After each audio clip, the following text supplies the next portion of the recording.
দর্শক, জনদিগন্ত Facebook live থেকে যুক্ত হয়েছি। আমি মোহাম্মদ জিয়াউল হক।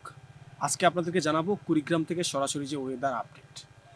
আজকে কিন্তু কুড়িগ্রামের তাপমাত্রা 17 ডিগ্রি সেলসিয়াসে দাঁড়িয়েছে, যেটি কিন্তু গত দিনের তুলনায় প্রখর শীত এবং ঠান্ডা যেটি ছিল আজকে কিন্তু অনেকটাই কম।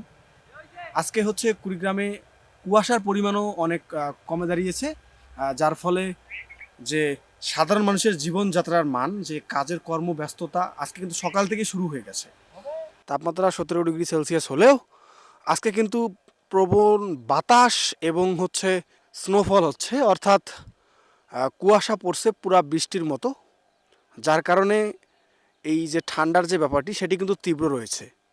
গত দিনে কিন্তু আমরা দেখেছিলাম যে কুড়িগ্রামে সকাল 10টা 11টা এবং কি সারা দিনেও কিন্তু রোদের দেখা মেলেনি। আজকে কিন্তু রোদের দেখা না মিললেও কুয়াশা এবং যে ঠান্ডার ব্যাপারটি রয়েছে সেটি কিন্তু অনেক কম।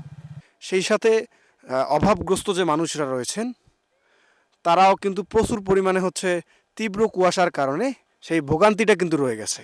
তো এই ছিল কুড়িগ্রাম থেকে আজকের আবহাওয়ার আপডেট। জনদিগন্ত, কুড়িগ্রাম।